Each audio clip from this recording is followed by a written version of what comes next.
আসসালামু আলাইকুম।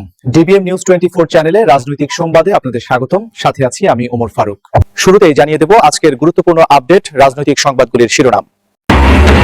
প্রথমে জানাবো, আওয়ামী লীগ ছাড়া নির্বাচন হবে না বলছেন মির্জা ফখরুল। এরপর জানাবো, যে কলঙ্কিত নির্বাচনে দেশে জন্ম নেয় গণতন্ত্রের মুখোশে স্বৈরতন্ত্র। এখন জানাবো, দুর্নীতির পাতা বা ডাল নয়, ঘাড় ধরে টান দেব বলছেন জামায়াত আমির। তারপর জানাবো, ধর্মনিরপেক্ষতা নয়, সব ধর্ম ও বিশ্বাসের মানুষের অধিকার নিশ্চিত করাই বিএনপির লক্ষ্য বলছেন মির্জা ফখরুল। এরপর জানবেন, ৭১-এর পক্ষে আছে আওয়ামী লীগ ও বিএনপি।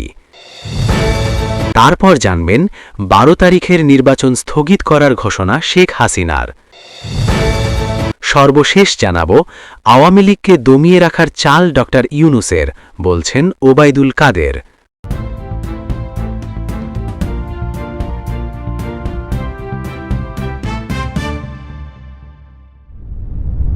দর্শক, এতক্ষণ শুনলেন সংবাদ শিরোনাম, এখন শুনবেন বিস্তারিত। তবে বিস্তারিত শোনার আগে আমাদের চ্যানেলটিকে সাবস্ক্রাইব করুন। তাহলে চলুন শুরু করা যাক।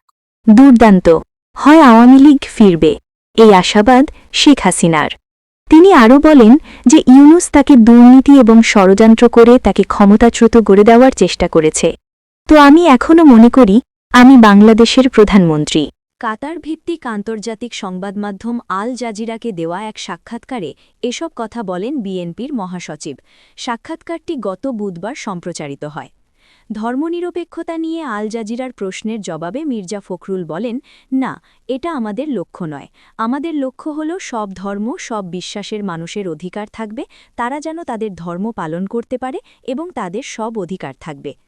বাংলাদেশের জনসংখ্যার প্রায় ৯৫% মুসলমান উল্লেখ করে তিনি বলেন, এই কারণে ধর্মনিরপেক্ষতা শব্দটি বাংলাদেশের রাজনীতির জন্য মোটেও উপযোগী নয়।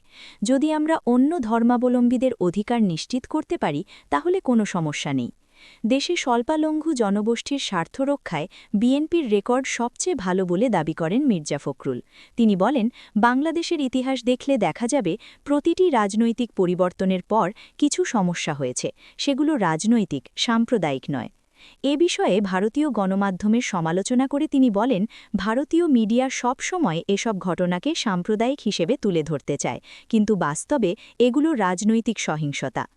আল জাজিরার সাংবাদিক উল্লেখ করেন, হিউম্যান রাইটস ওয়াচ সহ বিভিন্ন মানবাধিকার সংস্থা বিএনপি জামায়াত নেতৃত্বাধীন ৪ দলীয় জোট সরকারের ২০০১ থেকে ২০০৬ সময়কালকে স্বল্পলঙ্ঘুদের জন্য বিপজ্জনক বলে অভিহিত করেছিল।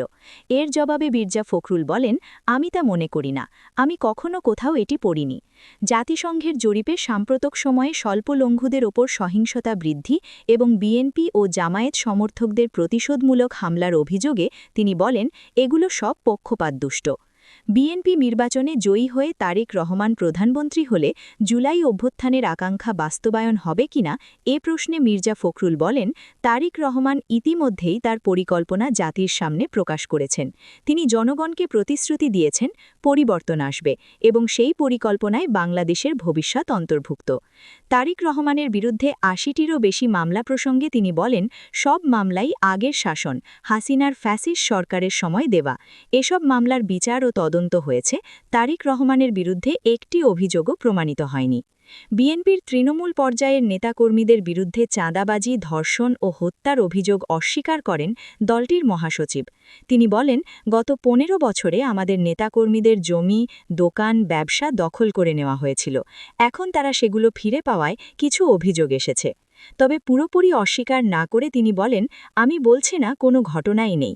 পরিবর্তনের সময় এমন কিছু ঘটে, সব দেশেই ঘটে। আওয়ামী লীগ ছাড়া নির্বাচন অগণতান্ত্রিক হবে কিনা এ প্রশ্নে তিনি বলেন, যখন একটি দল রাষ্ট্রযন্ত্র ব্যবহার করে হাজার হাজার মানুষকে হত্যা করে তখন স্বাভাবিকভাবেই জনগণ বিচার চায়।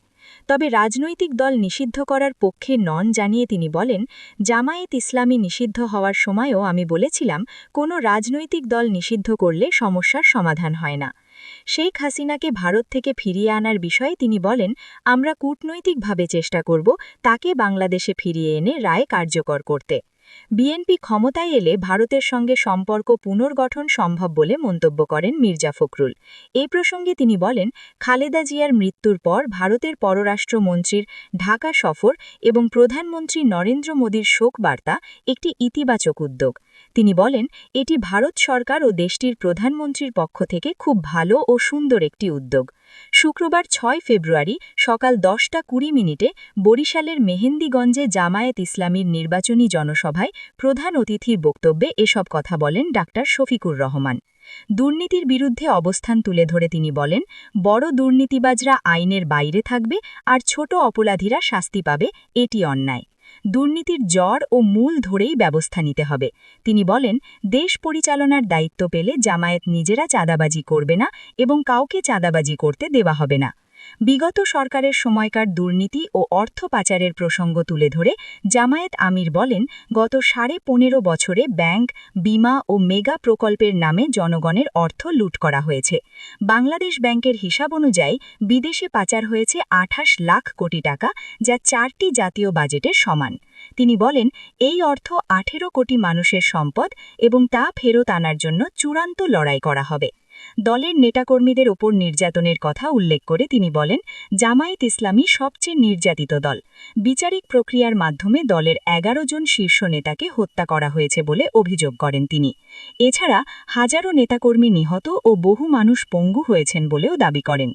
5 আগস্ট পরবর্তী পরিস্থিতি নিয়ে বক্তব্যে তিনি বলেন, সরকার পতনের পর জামায়াত প্রতিশোধের রাজনীতিতে যাবে না, তবে শহীদ পরিবার ও ক্ষতিগ্রস্তদের ন্যায় বিচার পাওয়ার অধিকার রয়েছে এবং তাদের আইনি সহায়তা দেওয়া হবে।